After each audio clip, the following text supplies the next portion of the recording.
Okay. Hello, everyone. It's Tuesday, January the 19th. The last time that we were with you was on Friday. Yesterday we celebrated an incredible holiday, Martin Luther King Day. It was a great, great day. I'm sorry that we had to do so much again by remote or virtual, and but at the same time, there were so many things, on televisions all across this land and everything, and paying wonderful tribute to a man that just changed the world. That's all there is to it. And so a great day yesterday. Now in that, now we've been really 4 days since we've been together. We've lost an additional 82 people. To be perfectly honest, I was afraid that it could even be greater than this, but I do think we're making some headway, but at the same time, talking about losing 82 people and making headway, that's tough to do, really, really tough to do. But, for these people, again, I ask your prayers. I ask that they won't become a number. I'm going to read every one, but I do not want them to become a number. Please keep them in all your prayers, all your thoughts, give them all your respect and everything. And trust me, they hear your prayers. They really do. Our 1,734th death is a 66-year-old male from Summers County. Our 1,735th death is a 78-year-old male from Tucker County. Our 1,736th death is a 76-year-old female from Hancock County. Our 1,737th death is an 89-year-old female from Hancock County. Our 1,738th death is a 65-year-old male from Hancock County. Our 1,739th death is a 67-year-old female from Kanawha County. Our 1,740th death is a 90-year-old female from Hancock County. Our 1,741st death is an 82-year-old male from Jackson County. Our 1,742nd death is a 79-year-old female from Upshur County. Our 1,743rd death is a 56-year-old female from Barber County. Our 1,744th death is a 72-year-old male from Cabell County. Our 1,745th death is a 92-year-old male from Mercer County. Our 1,746th death is a 74-year-old female from Harrison County. Our 1,747th death is a 93-year-old male from Hancock County. Our 1,748th death is an 87-year-old female from Hancock County. Our 1,749th death is a 69-year-old male from Kanawha County. Our 1,750th death is a 95-year-old female from Hancock County. Our 1,751st death is a 72-year-old female from McDowell County. Our 1,752nd death is a 79-year-old female from Brooke County. Our 1,753rd death is a 93-year-old female from Hancock County. Our 1,754th death is an 86-year-old female from Fayette County. Our 1,755th death is a 93-year-old female from Ohio County. Our 1,756th death is an 84-year-old female from Ohio County. Our 1,757th death is an 83-year-old female from Doddridge County. Our 1,758th death is an 80-year-old male from Kanawha County. Our 1,759th death is an 85-year-old female from Wayne County. Our 1,760th death is an 88-year-old female from Wood County.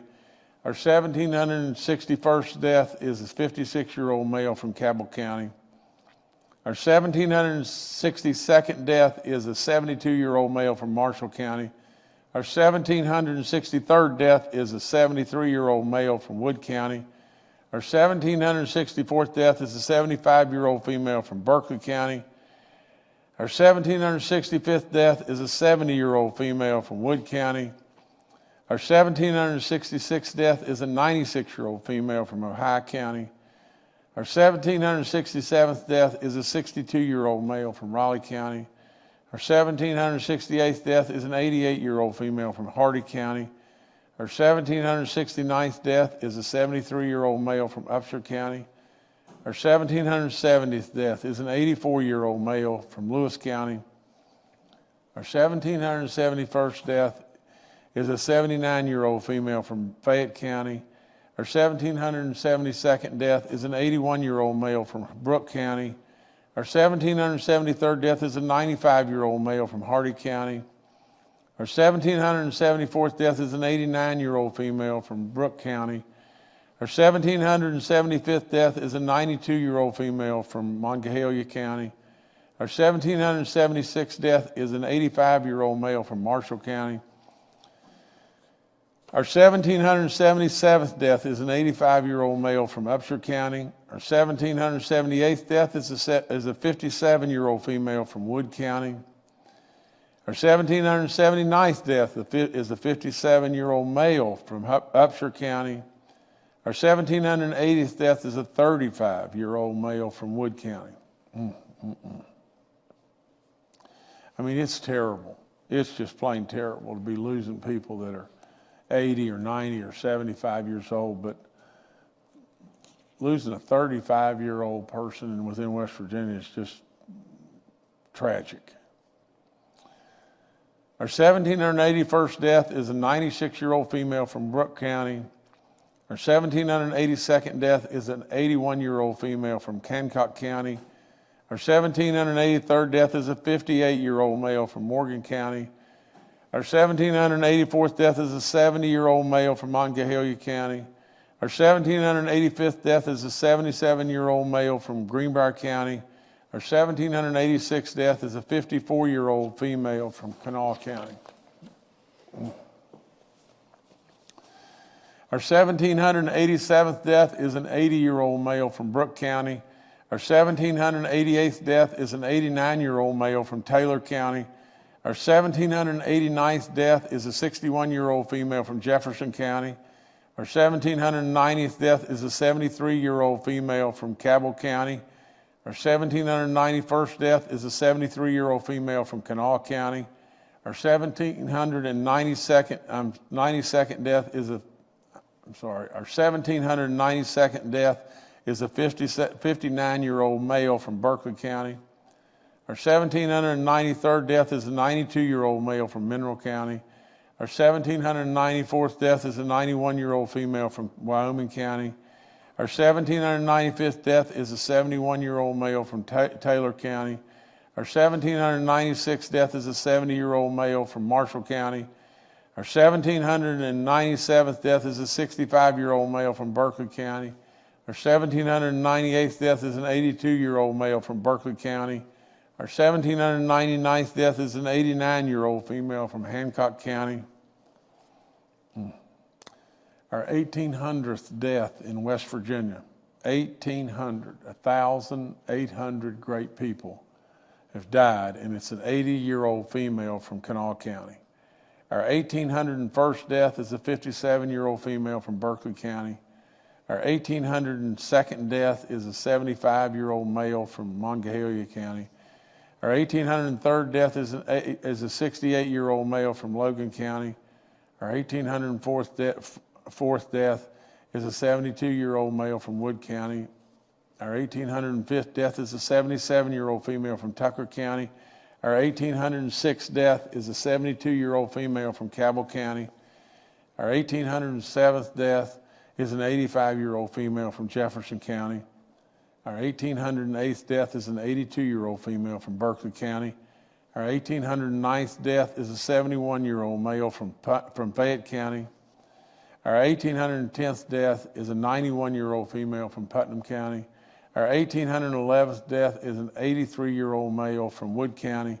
Our 1,812th death is a 69-year-old female from Putnam County.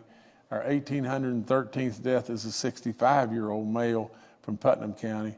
Our 1,814th death is an 87-year-old female from Wetzel County. And our 1,815th death in the state of West Virginia today is a 92-year-old male from Greenbrier County.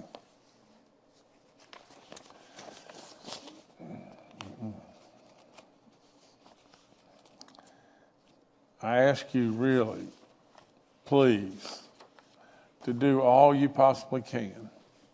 If you're close to these people and their loved ones or their friends, I ask you to reach out, West Virginia, in every way and let these people and all the people that we've lost know just how much you love them and how much you appreciate them and how much wisdom we've lost in the state of West Virginia that is so valuable to us. Now let me go on and tell you just this, and this is tough. I mean, going through and reading these people that we've lost is it's just awful. But now it even takes another turn of awful. And that is, we have lost a great, great man in the state of West Virginia. We've lost our cabinet secretary for Veterans Affairs and our cabinet secretary that's all in for all of our veterans. We've lost a big man, a man that was towering in stature, but a man that was just absolutely a model in every way. He could be tough, but every time you saw him, you wanted to just gravitate to him because of his smile and his warmth. Dennis Davis. What a man. What an incredible man. And so, you know me well enough, West Virginia, to know that I don't blow smoke about anything. I just tell you from my heart exactly what I think. And this really, really hits home with me. You know, I just don't throw this out there for nothing, but I thought the entire world of this man. And I'm going to read just a couple of things that he did that we should all know, but Dennis lived a lifetime of service to the state of West Virginia and to his country. And he had a profound impact on more than 137,000 brave veterans who called the West Virginia their home. You know, without question, an absolute patriot in every way, who cared deeply for the heroes across our state and our nation that served our nation. You know, I've said over and over, you know, to Dennis's wife, Margaret, and all his family and friends, Kathy and I, oh gosh, I hate this. I mean, I hated this. When this news came, it was not good. You know, prior to, I had the real pleasure to appoint Dennis as a cabinet secretary of the Department of Veterans Assistance in January of 2017. You know, that really 4 years ago. 4 years ago, and what an appointment. Absolutely never 1 second of regret.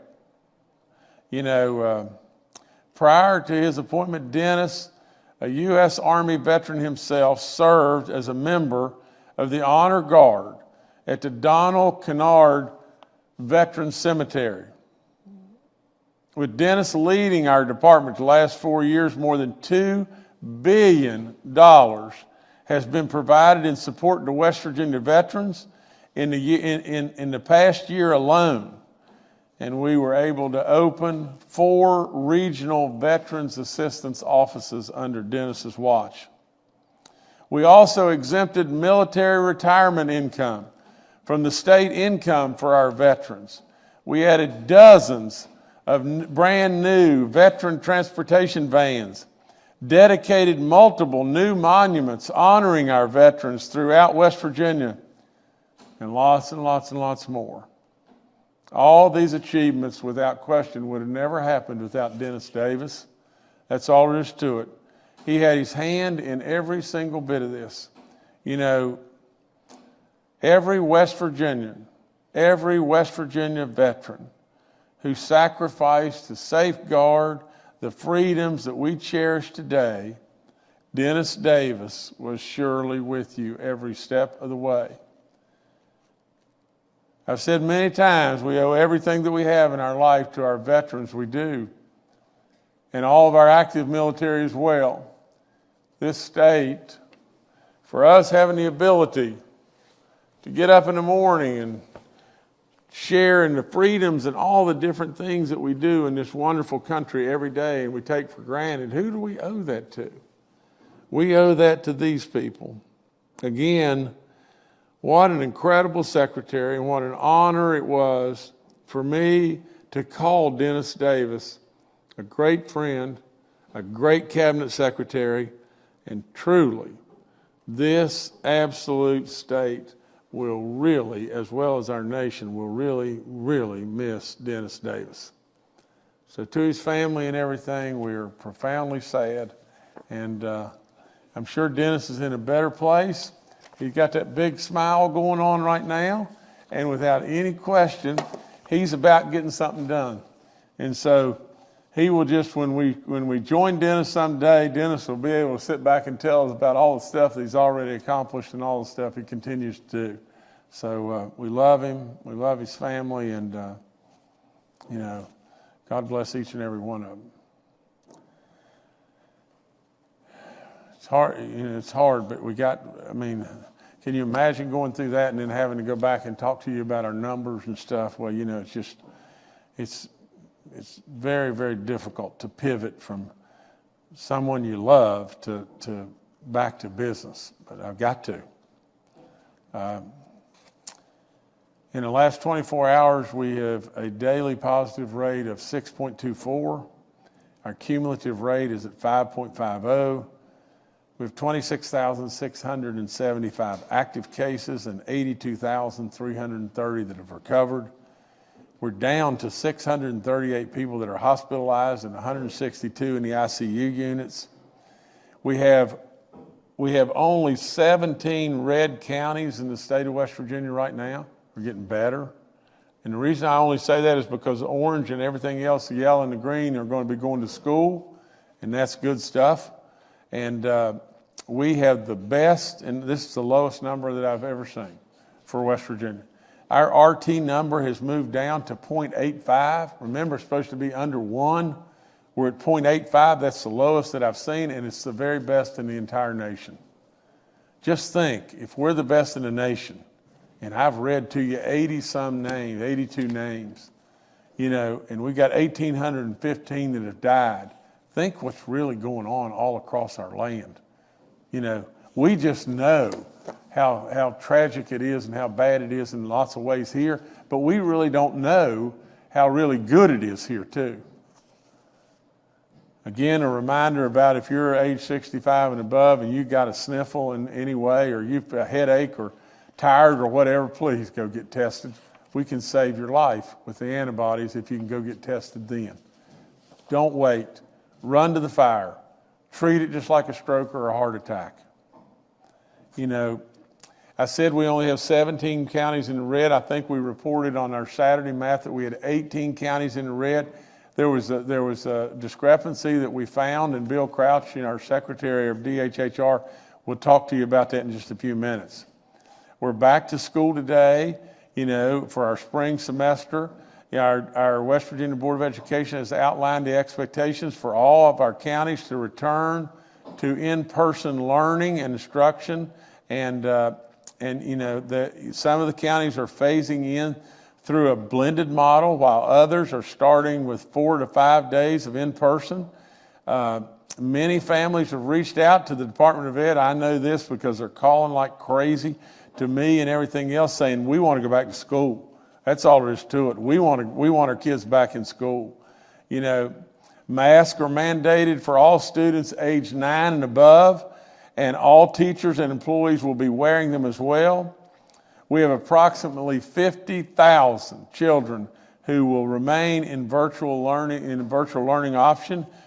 Granted, all the counties that are in red, will not be going to school from the standpoint of 8th grade or 9th grade and above until we can get them out of the red and everything. And, this, along with the blended learning model, significantly reduces the number of students in our schools, in our school buildings, allowing them for even more safety precautions than we already have, and increased social distancing. So that's good too.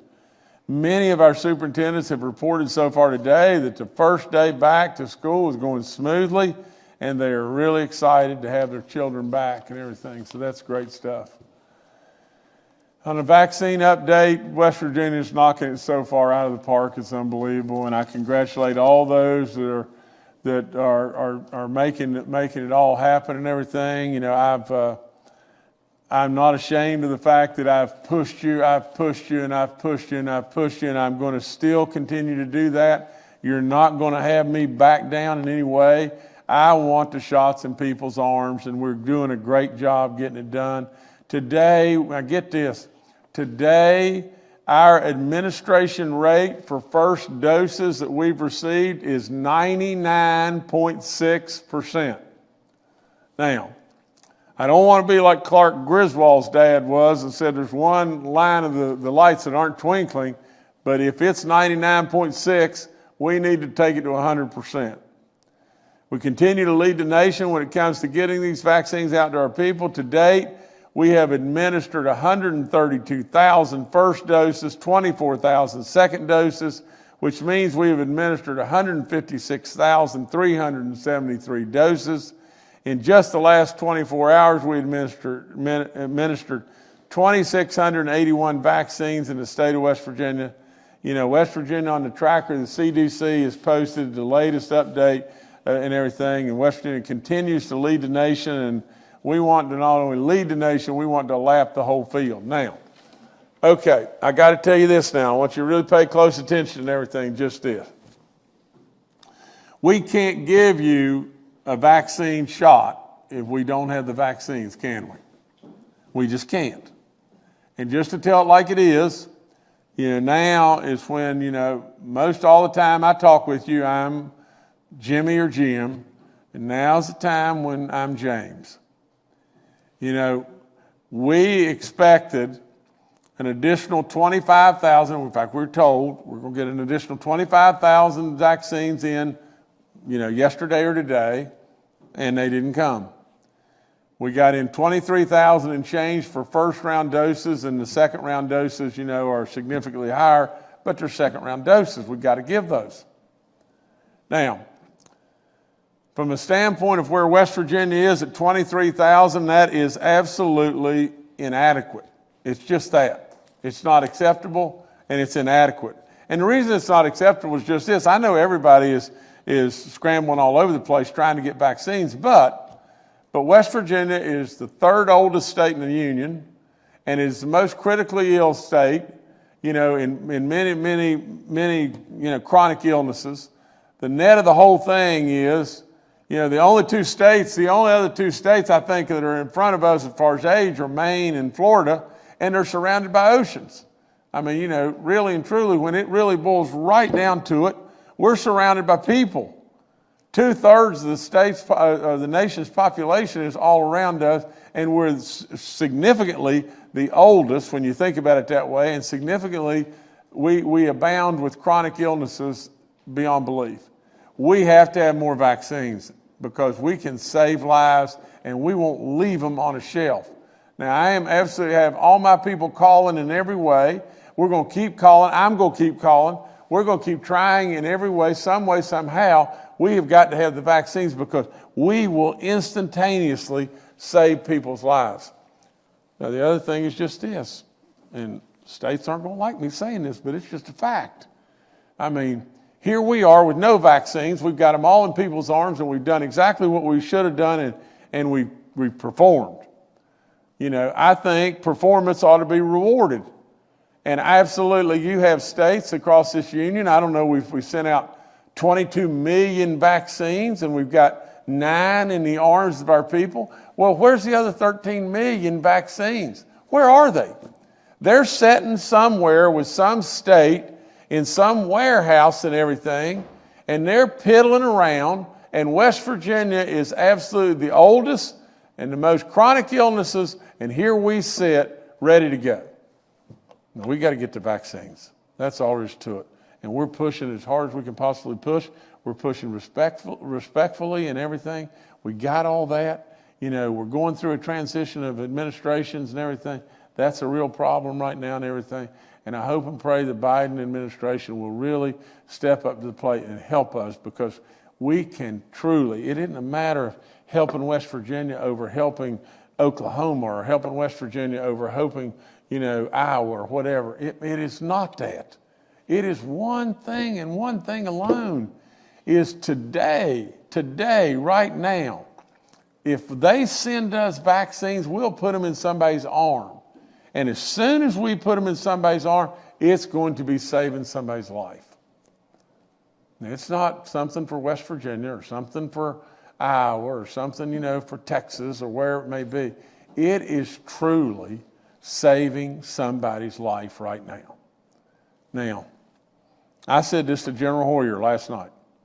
I said, General, if in fact, you had vaccines, and yet they have to be somewhere. There's 13 million of them somewhere. They aren't in people's arms. Where are they? They're somewhere.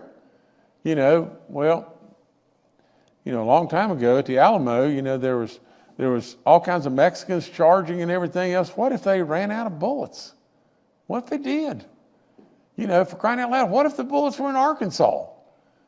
That's not acceptable to me. So we're going to keep on trying, and we're going to keep on pushing like crazy. I guarantee you just this. If we get the doses, we'll put them in somebody's arm. But absolutely everyone needs to understand loud and clear. If we don't have the vaccines, we cannot get them in the arms. We have got to only really be able to do what we have resources to do. And that's not a matter of having manpower and whatever it may be. We got to have the vaccines. Now, so we'll keep pushing. We'll really keep pushing really hard. The other thing we're going to do is just this. And Bill Crouch and maybe Clay Marsh and everything will give some more update on this. But we're going to, I have authorized now for us to get a new system in place. And the new system in place will be facilitating and helping and updating and everything, all of you, from the standpoint of trying to get away from you calling and sitting on the phone for hours on end and trying to get somebody lined up to take a shot and going through all the inconvenience of that. We're going to try to ease it up and make it more efficient, and they'll talk with you about that in just a few minutes. I could go through a lot on our Operation Saving Our Wisdom, which is really good. But the biggest thing that I got to tell you is we are officially moving our vaccine age to 65 right now. And the reason we're doing that primarily is just this. The CDC is promoting to do that, and we surely don't want any obstacles in front of us to getting vaccines. In other words, if we stay at 70 or 75, and I know we haven't gotten all of our 80s or all of our 70s done, I got that, for crying out loud. But if we don't go to 65, they may very well restrict the number of vaccines they send because they want us to be at 65, so we go to 65. These community vaccination clinics will be for those who are 65 and older, and they'll be held in the following counties. It's Cabell, Kanawha, Braxton, Logan, Wood, Greenbrier, Mercer, Pocahontas, Raleigh, Hancock, Marshall, and I'm doubling up here reading, but it looks like Hancock, Marshall, Harrison, Monongahela, Randolph, Berkeley, and Hardy counties. So maybe I'm not doubling up. On the clinics, just the clinics. Now this is just the clinics. The clinics, have the abilities to vaccinate 10,000 West Virginians that are of age 65 and older a day. All that's good. To date, we have vaccinated 75 and plus of age individuals, 36,095. Imagine how many lives have we saved? When it really boils right down to it. Now, let's be honest. 3 weeks ago, we were telling all our people that were of this age and everything, we probably weren't going to be able to get to you till April. We were. And then all of a sudden we moved, and we really, really kicked it in gear. We have vaccinated 36,095, which is a big time number. We've saved a pot full of lives. And so we want to keep it up. That's what we're going to do.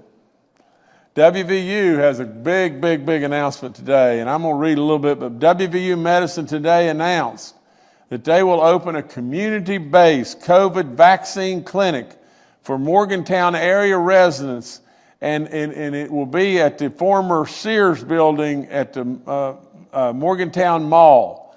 The clinic will operate on Thursday and Friday of this week, but appointments are filling up fast, so make an appointment there and everything. If you're in that area, please do. WVU Medicine expects to host the clinic on an ongoing basis, meaning that clinic, they're hopeful, will be there ongoing. And by ongoing, they'll determine what days of the week that they'll have it, but people will be able to know that that's the place they go to. That's the place in that area that they go. And I want to thank WVU again for their incredible leadership. Just think of all the people, from, Albert Wright to Clay Marsh and to the guy that's the chief of the chiefs that wears the little bow tie and everything is Gordon Gee, a great friend and incredible leader. And this super hub model, I hope, will be something that we can maybe expand on statewide with the assistance of other local partners and everything. But the good thing about this is this will be in the same place, and we'll announce, what days it's going to be open, and what days that are going to be open is all dependent upon one thing, and that's the federal government sending us the doses and sending us the vaccines. All the COVID vaccine information's up on our website and everything there. You can get that. Our vaccine reminders is, for gosh sakes, 11. Quit being afraid of taking the vaccine. And West Virginians really have responded really well. I'm exceptionally proud of our teachers and our service personnel because they have really poured out in great big numbers. And so with all that being said and everything, you can't get COVID from taking the shot. You're not going to grow a third arm. For crying out loud, you're not going to grow antlers. Look at everybody that's been taking these vaccines. Tell me anybody that's really having a super, super, super tough time. There's got to be somebody. But really and truly, for the most part, it's really safe. Remember all the antibodies. If you can catch this thing early, we'll save your lives. Go get tested. Continue. The free testing is still available. Continue to get yourself tested. All the testing map and everything is up there on our website. All the drive-through pharmacy. I thank you so much for all the good work we're doing there. We have 92 outbreaks in our long-term care facilities. Our churches, we're down. I love this because, our people are so good in this state. They're so good. Listen to this. We have only 4 outbreaks in our churches right now. We have only 3 county outbreaks. Now just think about that. That's Nicholas, Summers, and Wetzel counties. How many days have I read 16, 17, whatever? People are doing really good stuff. And you're really, really, really listening. And that's why West Virginia just continues to just knock it out of the park. Great job. Great job. Remember to keep a pew in between you, and wear your mask. And, if you're older and you can get your church services online, that's probably the best bet right now, but we're getting there. There's only 150 inmate cases and 32 staff cases statewide. That's better. Remember to wear your mask, everybody. Come on now. We're doing good here. Wear your mask, get your flu shot, and give blood. Give blood and plasma if you would. It'd be good stuff. Really, save lives. I don't know how in the world. If you'll just think, just real quick, just one thing. If you have survived COVID, how did you survive? Really and truly, do you not think that at least part of it, in my opinion, all of it, but at least part of it came as a blessing to you and your family from God above? Now, if that came as a blessing, the least maybe you could think about doing is going and give blood, because you could be a real blessing to someone else. Come on. If you've been blessed to that level, come on, help us. I'm going to talk just 1 second about the inauguration. The inauguration is going to be on Friday. It will begin at 1 p.m. There's a lot of these details, to be perfectly honest, I don't even know about. But I'll be sworn in, during the ceremony, along with the Secretary of State, the Attorney General, the State Treasurer, and the State Auditor, and the Commissioner of Agriculture, and the Supreme Court Justices. It will not be open to the public and everything. we'll be social distanced and all that, and everything, and still have it and stream it online, where you can watch the whole thing live on West Virginia Public Broadcasting. I encourage all people, to tune in and watch it on public broadcasting. I think it'll be really nice and everything. The only other thing that I would add is just this. I got sworn in officially on Sunday night. I think we had about 10 people there. My family, the only person that came really was Kathy, and we had a few people from my office, and it was really nice. It really was. When you hold your hand up and you take that oath and everything, to me, it's been a real honor to serve you. I said at that time, and we streamed it. I hope you got it, but if you didn't get it, I said just this, and then I'll end with this. I said, I will give you every single thing that I have in my soul. I will do any and everything I possibly can to try to help you and try to help every single person in this great state across this great nation as well. And I'll tell you the truth. I'll tell you the truth each and every day. You honored me beyond belief in the re-election and everything, because we won every single county. But you know what you did by doing that too? You put a real emphasis on me, that a mandate that I need to try to do everything I can, and I will, each and every day. I appreciate you, and I love each and every one of you, West Virginia. You're just the best of the best. And every single time that I can tell it, I love it, I love it, and I love it. One of the reporters asked me the other day, and there's an article, and let me see.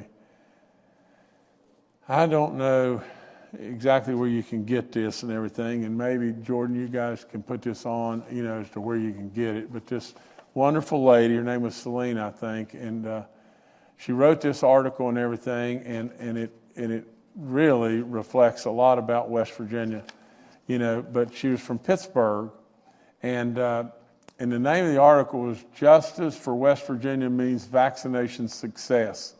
But in the article, one of the things, and I haven't read the whole article, and so I don't know that this is in there, but she said to me, let me just ask you one question.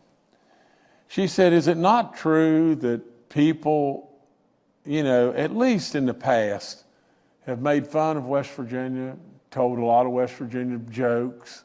Have they not thought that West Virginians were the poorest or most backward, or, absolutely just,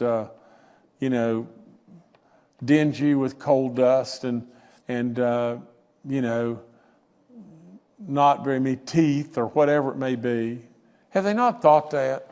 And I said, and then she said, and how do you feel about, really all the good that West Virginia is doing? How does it make you feel? You know what I said? Here's exactly what I said. To all those that are on the outside that have said these bad things about West Virginia, I want to rub it in their face. That's exactly what I said. It's right there in that article. That's exactly how I feel. West Virginia is the absolute greatest state, period, with the very best people, period. And absolutely, we're changing our image. We are now the diamond in the rough that everybody missed. And that's why I am so passionate about it. I want us to tell our story. I want us to be proud of our pond. And absolutely, I love rubbing it in their face. Because as they stumble around and they can't get things done, we get them done. And we get them done because we're West Virginia. And we've gotten them done over and over and over. So if you can get this article, and I wish to goodness I could tell you, but it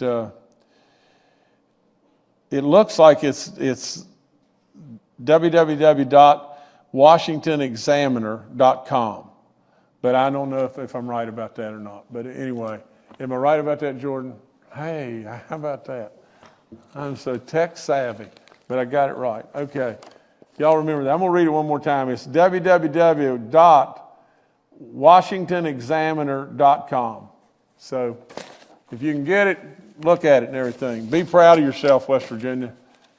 You're really good. I've known you're good forever. And I'm really, really proud to rub it in people's face just how good you really are. All right, thank you, Governor. Let's now go to Bill Crouch, the Secretary of the West Virginia DHHR. Hello, everyone. Let me talk first about the county map. As the governor mentioned, the map came up this morning with Lincoln County red. Lincoln County, after a review of that data, and we actually were reviewing that data when the map went up, there was a duplicate on there. Lincoln County is actually orange. That has been changed on the map now, so it does come up as orange. We want to make sure that the folks in Lincoln County understand. We apologize for that, for the delay. We wanted to get the map up on time, but Lincoln County is orange. The superintendent of schools has been notified by Department of Education. Let me talk a minute about help with paying bills. Paul Mullen raised this issue last Friday. We have reached out to the Public Service Commission.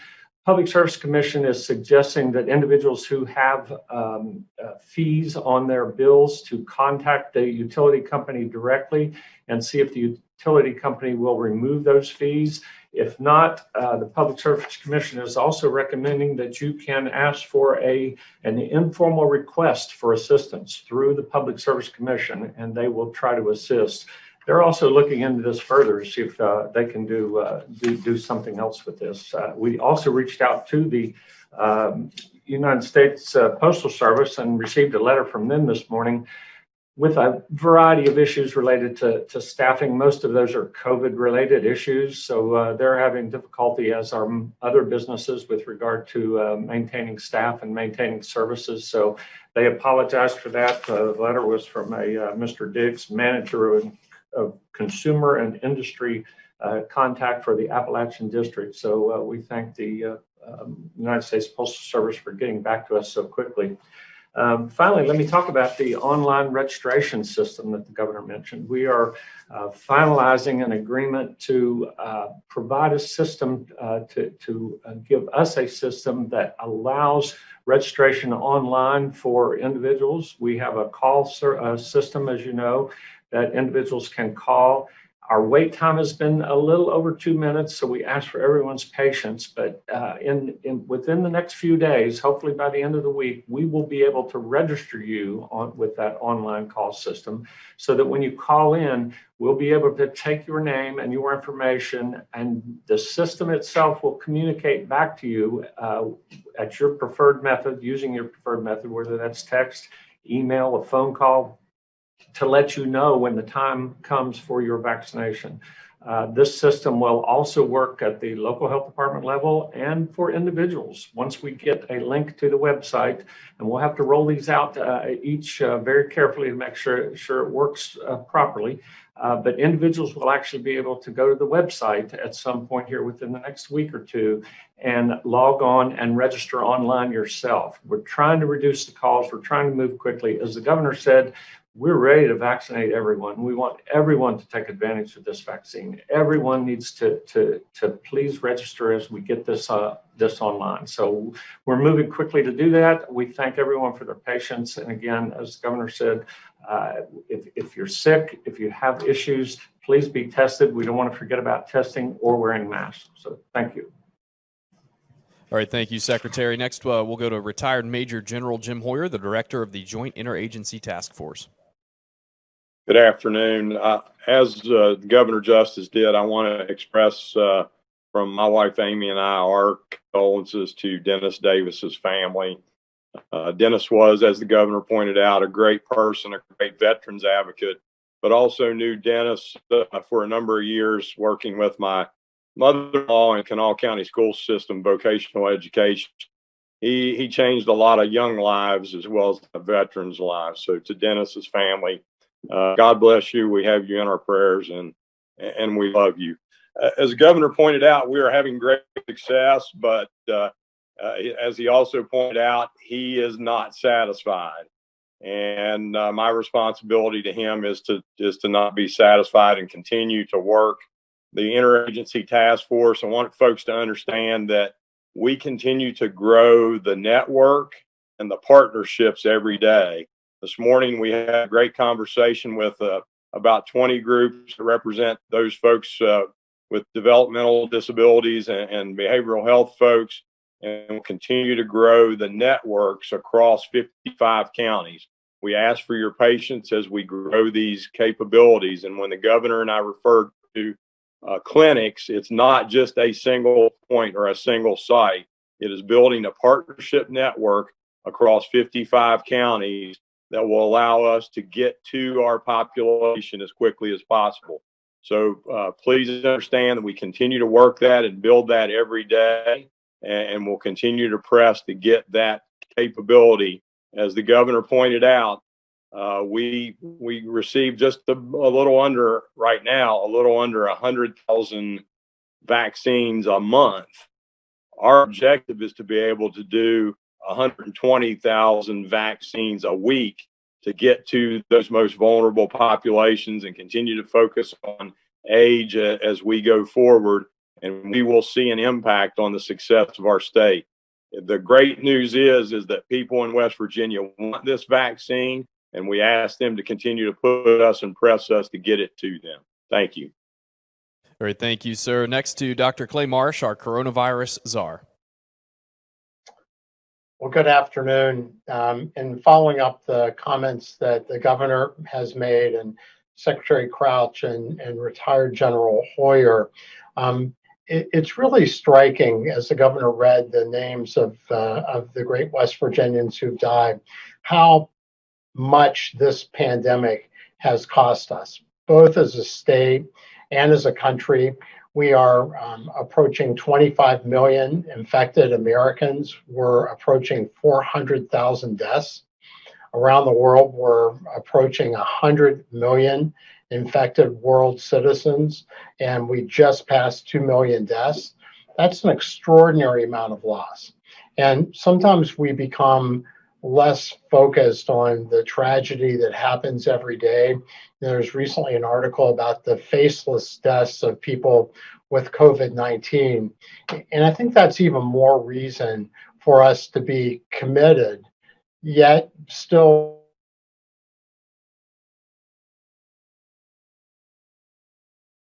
I think the connection for Dr. Marsh may be having some issues, so we'll just go ahead and keep moving on. Dr. Ayan Amjad, our state health officer, is also joining us today and is available for questions. We'll now go to questions from members of the media. The first today from Kenny Bass with Channel 8 and Fox 11. Hi, thank you very much for taking the question.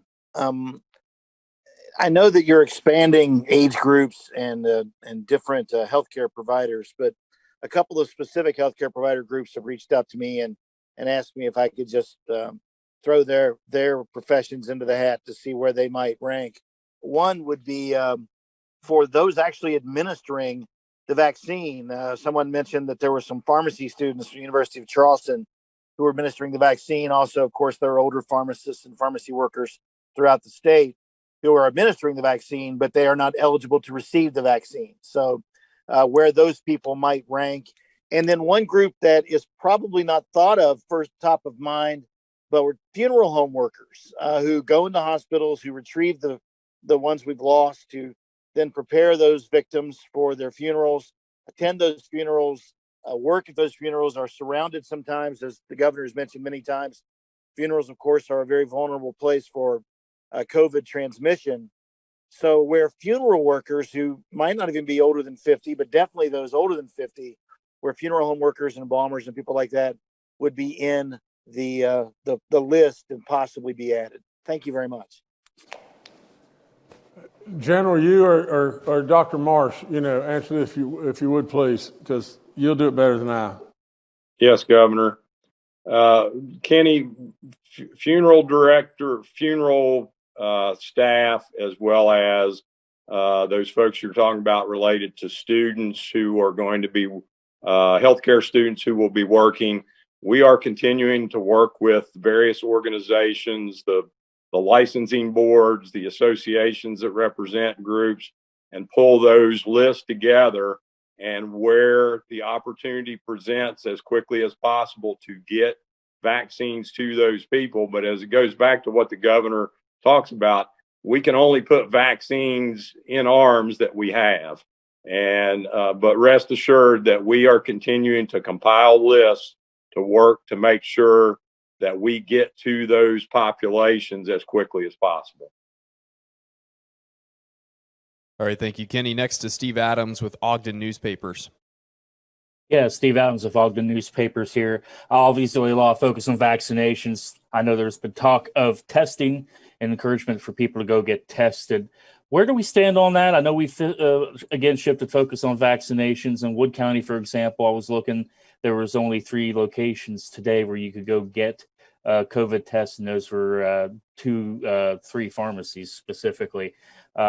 There's some concern about people not being able to get ready access to testing. So where do we stand with testing in the state? I know the numbers are still high. Can someone explain that? Thank you. Stephen, let me just take a stab at it and say just this, and then I'm going to defer to our general as well. But you know, when it really boils right down to it, there's always somewhat of a limited amount of resources that we have. And so, you know, from the standpoint of how we, you know, first and foremost, we want to get shots in arms. I mean, right now, for sure. But secondly, we want to keep the aggressive testing rolling. And so maybe it's not General Hoyer, but Dr. Amjad, you know, if you could help us, you know, just step in there and say a few words. Sure, Governor.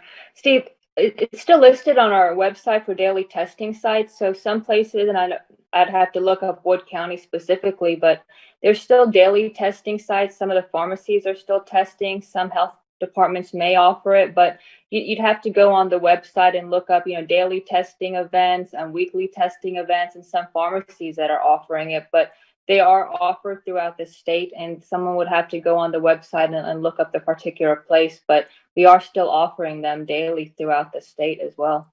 But it's on our website, and you'd have to look it up per county if that helps. All right, thank you, Stephen. Next, we'll go to David Beard with the Dominion Post. Hi, General Hoyer brought up the question I'm going to ask, and so I'll kind of just pursue it a little farther. And I know the answer just about every vaccine question is supply. But anyway, the CDC guidance that lowers the vaccine age to 65 also includes those with comorbidities that exacerbate their vulnerability. And I get regular questions from the developmental disability community when they're going to be wrapped in. And General Hoyer brought that up, and I honestly didn't catch quite all of what he said, but wonder if you could elaborate on the conversations you've had with them about when you'll be able to get those in the picture. Thanks. David, thanks a bunch. Dr. Marsh, why don't you start off, and in general, I want you to step in and wrap it up on this, please. Sounds good. Thank you, David. We do include people with disabilities, including developmental disabilities, and people living in group settings. So they are on the list. As the governor has pointed out and CDC recommends, age is our primary discriminator that we are trying to facilitate, given the substantial risk of death and hospitalization in people over 65, and then every decile over greater than 75, greater than 85, really increased risk of death. It's really quite extraordinary. So we are very much aware of people with other health risks and disabilities, and they are on the list. And certainly we want to get to people as fast as possible. As the governor said, the real key for us is having sufficient vaccines to be able to immunize all the people in West Virginia who really do need this life-saving intervention and who choose to get vaccinated. Jim? So yes, and as the governor pointed out, so we had a call today with this morning with 20 groups along with VOAD. Also, the Benedum Foundation is working with us. So we will continue to identify the individuals, West Virginians who need that, as well as those who support them. It'll also work into the broader construct of group homes as well.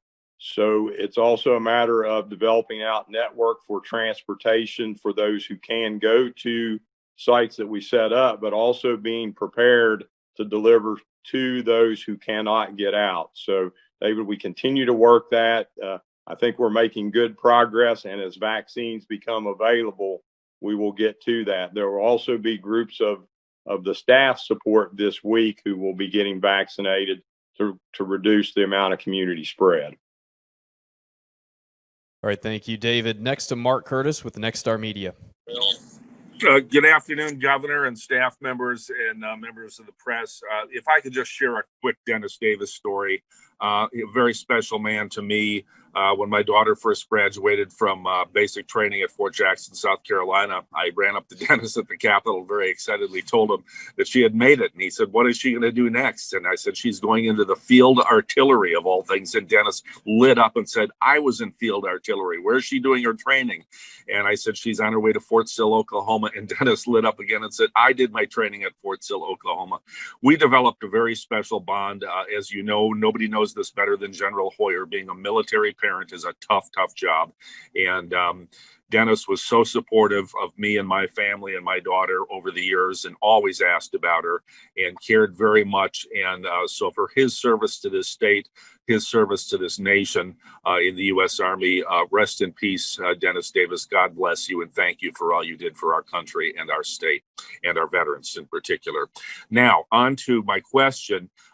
Governor, we're switching administrations. Obviously, you had a special bond with President Trump. You guys are close friends. I've been through a lot of presidential transitions in my lifetime, and usually state governors or somebody at the executive level, maybe a U.S. senator, they appoint a liaison to the White House on behalf of the state so that states' issues don't get ignored, special problems that crop up, natural disasters. Are you going to designate someone from West Virginia to work directly with the Biden administration, or has that request been made in reverse? How are we going to deal with making sure West Virginia's voice gets heard in the Biden administration as we change administrations tomorrow? Thank you.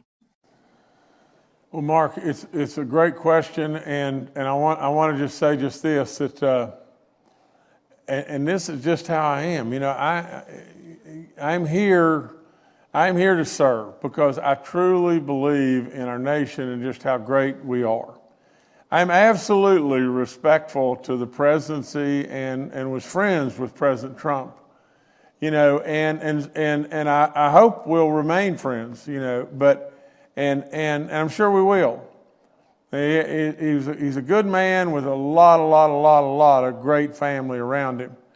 I know it's a tough time, really tough time for him, but we got to go on as this nation does. You know, I hate like crazy with what's happened to Dennis Davis, but we got to go on, and that's what Dennis would want. That's what this great nation does. And so in all of that, I want to be as respectful as a human being can possibly be to our new president Biden. And absolutely, I want us to work together in every way. And I really think we will. You know, I don't know him personally, but his personality seems to fit in a lot of ways with mine. Pretty kind of, not necessarily all that formal and laid back a little bit, but absolutely I look forward to us working together, and our people are already talking with them, and we will continue to do whatever. Liaisons as a transition, absolutely West Virginia will always be heard, and we will make sure that all of our wishes and everything are heard through our senators, our congressmen, our congresswomen, and I'm really anxious for us to get started, turn another leaf, and continue to do everything we possibly can to help West Virginia and help this nation. All right, thank you, Mark. Next, we'll go to Charles Young with WV News. Hi, this is Charles Young with WV News. This morning it was reported that Governor Cuomo from New York was reaching out to Pfizer directly to attempt to purchase the vaccine from them and not wait on the federal government. Is that something that we would consider, or are there any other alternative vaccine distribution strategies we're considering, or are we just going to wait on the supply side to catch up? Thank you. Charles, I would consider any and everything. I have not heard that, and I think that will will probably be terribly unsuccessful, because I am sure that Pfizer and Moderna and everybody are tied directly in to the supply chain of the U.S. government. But at the same time, we'll check it out and see if that's a possibility. And if it is a real possibility, we'll get after that too. All right, thank you, Charles. Next, we'll go to June Leffler with West Virginia Public Broadcasting. Hello, I have another federal government question. So yes, about the new administration, they have released, details about how they want to tackle the vaccine rollout. That includes, giving billions of more dollars to the rollout, implementing the Defense Production Act, and just having a bigger presence when it comes to getting vaccines out. So I'm wondering if you have any comments on the Biden's plan about this, and especially as it relates to having more of a federal presence, since we know that West Virginia has, not opted into every federal program related to vaccine distribution. Well, let me make it real simple. I don't know how to make it any more simple than this. Anything that we can do, and we've already done it. I mean, for God's sakes, we've performed. While other states were sitting around and not able to pull it off, West Virginia performed. And West Virginia continues to perform. Anything, though, we can do to get more vaccines in the state, I support it. Anything. We got to get more and more and more vaccines and have the ability to get them in our people's arms. But at the same time, I tell everybody just this: let's always try to be fair, and let's always try to be objective. We were told, and we tried to tell the people over and over, we're not going to be able to do anything with our elderly until really probably about April the 1st. We were told that over and over, and we didn't accept that, did we? And we moved, and we continue to move, and that's what we're going to continue to do in every way to try to get each and every vaccine we can possibly get into West Virginia. All right, thank you, June. Next to Paul Mullen with WCBC. Good afternoon, Governor. Good afternoon, panel. Governor, you quoted your father, you quoted John Wooden, and I'm going to throw a quote at you from my old math teacher, Brother Pat Carney, who said, "There is nothing so simple that it can't be complicated." I'd like to get your opinion on why West Virginia has been able to do better with its distribution than other states. Do they have bigger bureaucracies that cause a problem with this? Give me your thoughts, please. Okay, well, I'm going to throw one right back at you, and that is definition of committee. A collection of individuals that can never accomplish anything. A collection of individuals that through their life, they could never accomplish anything. But collectively, they can decide nothing can be done. Think about it. That's what these people have done. That's exactly what they've done. They've sat around as a bunch of individuals that individually probably have never accomplished much of nothing. And really, they've sat around as a group and decided, after they've evaluated all the different concepts of everything, that nothing can be done. That's not West Virginia, and that's not what we've done. You see, and although it took some pushing, we have great people that are really smart, and they think practically. They think absolutely that if we go with a Walgreens and a CVS, and all across our nation and everything, it may not be the right fit for West Virginia. So we didn't do that, did we?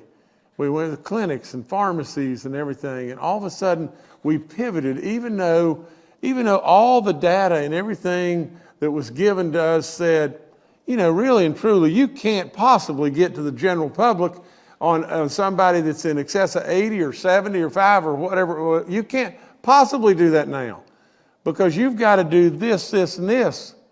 Well, just because you got to do A, B, and C doesn't mean that there's not a way to do exactly what you want to accomplish. I tell people all the time, you know, I've done a lot of stuff. I mean, you've got a governor that's done a lot of stuff and employed a lot of people and fixed a lot of things and stubbed his toe a bunch of times. And when you stub your toe hurts and you learn from it. Well, a lot of these people have just been government, more bureaucratic, more government, and that's what they've done in their lives. That's not me. And it's not these smart people that are my experts that are around me. Now just think about just this. We know from all the data, and here's the things that we did. We did 4 things that day, and I call them absolutely as profound as anything we've done while I've been here. But those 4 things that day was, one, is we knew we had to get our kids back in school. We knew we had to get them back in school. I mean, for crying out loud, I mean, how more profound can we be that 1/3 of our kids are failing core classes?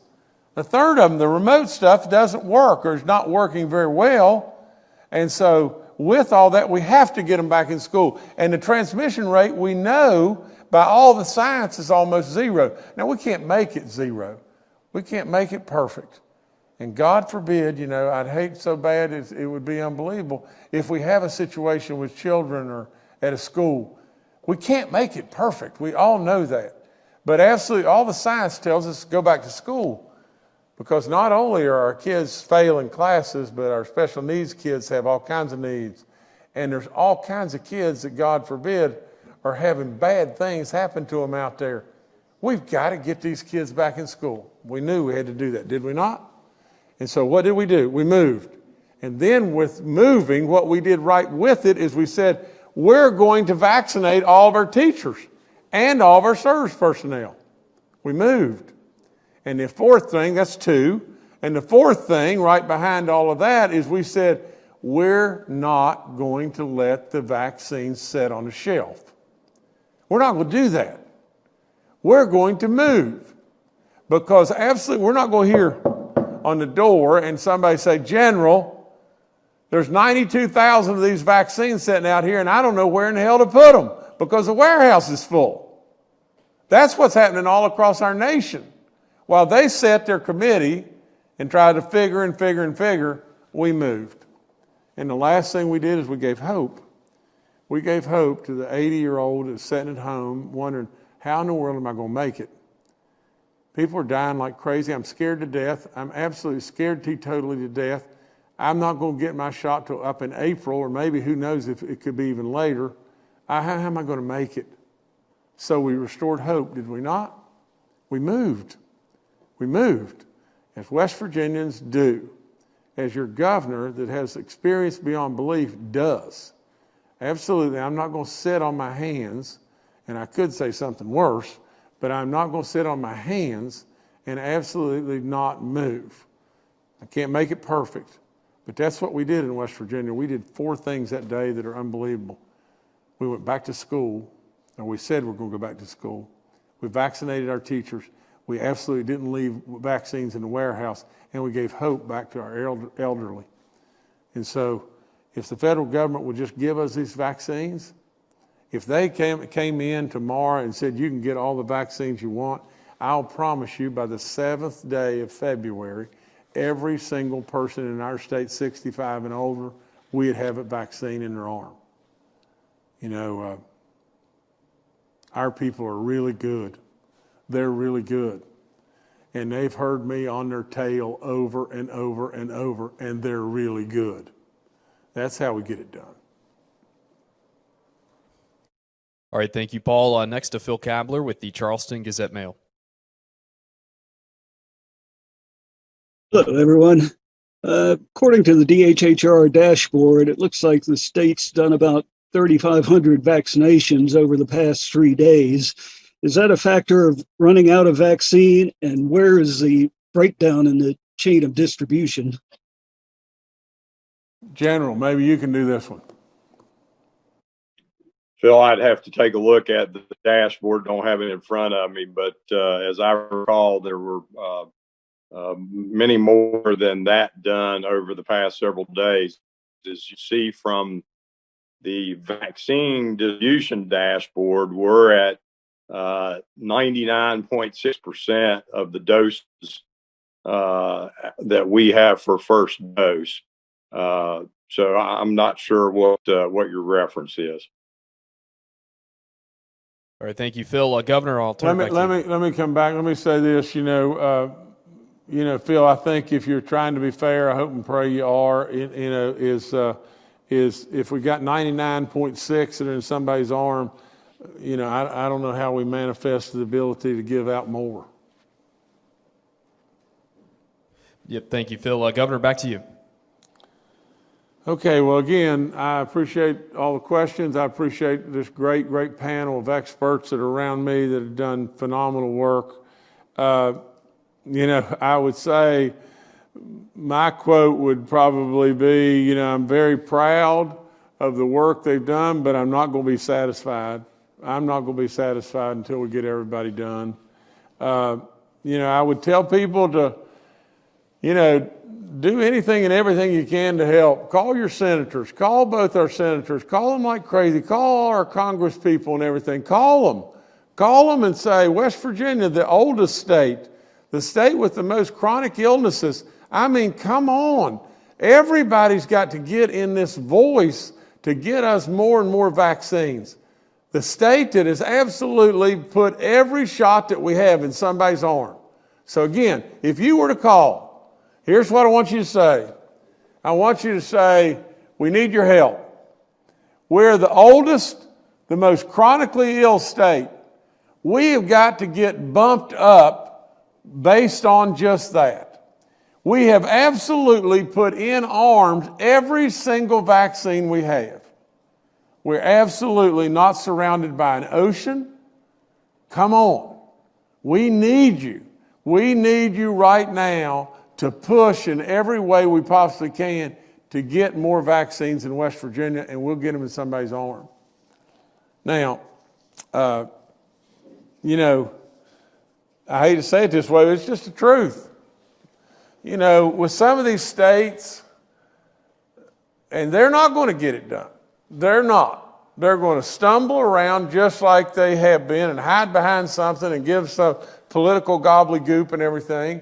But if West Virginia could just get the crumbs that they're missing or that they're just throwing off their plate, we'll take the crumbs too. We deserve the meat and potatoes, but we'll take the crumbs. We'll take the crumbs and get more and more people vaccinated. The latest, my executive assistant and everything, it's Pam Rhodes, and Pam's going to get on me about this, but yesterday, she told me about a gentleman that was at Leicester, West Virginia, that they found that had frozen to death. Now just think about that. An older person, they probably couldn't pay or figured out some way to pay their power bill, and I don't know any of the circumstances at all. I could be all wrong about this. But I assume that they couldn't pay their power bill and the heat was off and everything, and people that are afraid to go visit and everything because of COVID. Somebody sat there and froze to death. That's tough stuff. We need to absolutely continue to do better. We need to push more and more and more. Absolutely keep pushing, West Virginia, and we're going to get there. And the last thing I would tell you is just this. Every single person in this state needs to this moment remember Dennis Davis. What a man. Thank you, Dennis, for all you did for each and every one of us and all you did for this nation. We love you and absolutely will never forget you. Thank you so much.